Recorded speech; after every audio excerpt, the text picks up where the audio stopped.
गांव के पास एक घना जंगल था जिसे लोग रहस्यमयी जंगल कहते थे।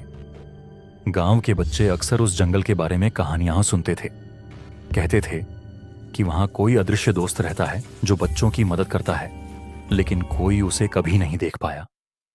जंगल के पेड़ इतने ऊंचे थे कि सूरज की रोशनी भी मुश्किल से जमीन तक पहुंचती थी। रात को वहां अजीब सी आवाजें आती थीं, जो सुनकर कई बच्चे डर जाते थे। अर्जुन, सुमित और प्रिया तीनों सबसे अच्छे दोस्त थे। वे हमेशा नए नए साहसिक काम करते रहते थे। एक दिन वे जंगल के बारे में बातें कर रहे थे। अर्जुन ने कहा, मैं तो सच में जानना चाहता हूं कि उस जंगल में क्या है। क्या सच में कोई रहस्यमयी दोस्त है? सुमित ने हंसते हुए कहा, अगर सच में कोई है तो हमें उसे ढूंढना चाहिए। मैं तैयार हूं। प्रिया ने भी उत्सुक होकर कहा, लेकिन रात में जाना थोड़ा डरावना होगा। अर्जुन मुस्कुराया, डर को समझना चाहिए, उससे भागना नहीं। हम साथ हैं तो हमें कुछ नहीं होगा। तीनों ने मिलकर फैसला किया कि वे अगले दिन शाम को जंगल में जाकर उस रहस्यमयी दोस्त को खोजेंगे। अगली शाम सूरज धीरे धीरे डूब रहा था। तीनों बच्चे टॉर्च, पानी की बोतल और कुछ खाने पीने का सामान लेकर जंगल की ओर बढ़े। जंगल के रास्ते पर पत्तों की सरसराहट, पक्षियों की आवाजें और दूर कहीं जानवरों के कदमों की आवाजें आ रही। तीनों थोड़े डर भी रहे थे, लेकिन साहस के साथ आगे बढ़ते रहे। देखो, वहां कुछ चमक रहा है, प्रिया ने कहा और टॉर्च की रोशनी उस दिशा में बढ़ाई। वे एक छोटी झील के पास पहुंचे, जहां पानी में चांद की रोशनी चमक रही थी। अचानक झील के किनारे से एक हल्की सी चमक निकली। तीनों ने झट से पीछे हटकर देखा तो वहां एक छोटा चमकीला प्राणी खड़ा था। उसकी आंखें चमक रही थीं और वह मुस्कुरा रहा था। डरो मत, मैं तुम्हारा दोस्त हूं, प्राणी ने धीरे से कहा। मैं इस जंगल का रक्षक हूं। तीनों बच्चे हैरान रह गए। अर्जुन ने हिम्मत करके पूछा, तुम कौन हो और तुम यहां क्यों हो? प्राणी ने कहा, मेरा नाम चमक है। मैं इस जंगल की रक्षा करता हूं। मैं बुरे लोगों से जंगल और यहां रहने वाले जानवरों को बचाता हूं। तुम लोग यहां कैसे आए?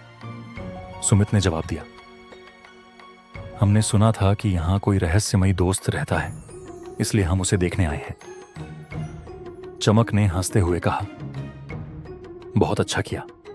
तुम्हारे जैसे बहादुर बच्चे ही जंगल की रक्षा कर सकते हैं। चमक ने बच्चों को जंगल के अंदर ले जाना शुरू किया। रास्ते में उसने उन्हें कई पेड़ पौधों और जानवरों के बारे में बताया। उसने बताया कि जंगल में कई तरह के जीव रहते हैं जो आपस में दोस्ती करते हैं और एक दूसरे की मदद करते हैं। देखो, वह वहां एक नन्हा हिरण है, चमक ने कहा। वह अभी छोटा है, इसलिए मैं उसकी देखभाल करता हूं। अचानक जंगल में एक तेज हवा चली और पेड़ों की शाखाएं हिलने लगीं। तीनों बच्चे थोड़े डर गए, लेकिन चमक ने उन्हें समझाया, डरना मत, ये जंगल की आवाजें हैं। यहां हर चीज अपनी जगह पर सुरक्षित है। फिर चमक ने उन्हें एक पुरानी गुफा दिखाई, जहां एक चमकीली किताब रखी थी। यह किताब जंगल के राजों की है, चमक ने कहा। इसमें लिखा है कि जंगल को कैसे सुरक्षित रखा जाए और बुरे लोगों से कैसे बचाया जाए। अर्जुन ने उत्सुक होकर पूछा, क्या हम ये किताब पढ़ सकते हैं? चमक ने मुस्कुराते हुए कहा, हाँ, लेकिन याद रखना, यह किताब केवल उन लोगों के लिए है जो जंगल और प्रकृति से प्यार करते हैं। जैसे ही वे किताब पढ़ रहे थे, अचानक दूर से कुछ आवाजें आईं। चमक ने कहा, सुनो, बुरे लोग जंगल में आ रहे हैं। वे पेड़ काटने और जानवरों को नुकसान पहुंचाने वाले हैं। तीनों बच्चे डर गए, लेकिन चमक ने उन्हें हिम्मत दी। डरो मत, हम मिलकर जंगल की रक्षा करेंगे। बच्चों ने अपने अपने तरीके से मदद की। अर्जुन ने तेज आवाज से चिल्लाकर बुरे लोगों को डराया। सुमित ने जंगल के रास्ते बंद किए और प्रिया ने जानवरों को सुरक्षित जगह पर ले जाने में मदद की। बुरे लोग घबरा गए और जंगल छोड़कर भाग गए। चमक ने खुश होकर कहा, तुम सबने बहुत अच्छा काम किया। तुम्हारी बहादुरी से जंगल सुरक्षित रह पाया। अगले दिन तीनों बच्चे अपने गांव लौटे। उन्होंने सबको अपनी कहानी सुनाई कि कैसे उन्होंने जंगल का रहस्यमयी दोस्त पाया और बुरे लोगों से जंगल की रक्षा की। गांव के लोग भी हैरान और खुश हुए। उन्होंने बच्चों की बहादुरी की तारीफ की।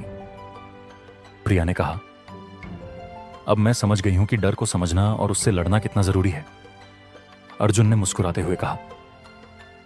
और सबसे बड़ी बात, दोस्ती और प्रकृति से प्यार ही हमें सबसे बड़ा साहस देता है। तीनों दोस्त फिर से मिलने का वादा करके खुश होकर अपने अपने घर चले गए।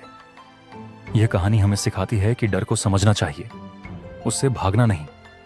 दोस्ती, साहस और प्रकृति से प्यार हमें हर मुश्किल से लड़ने की ताकत देता है। जंगल और प्रकृति की रक्षा करना हम सबकी जिम्मेदारी है।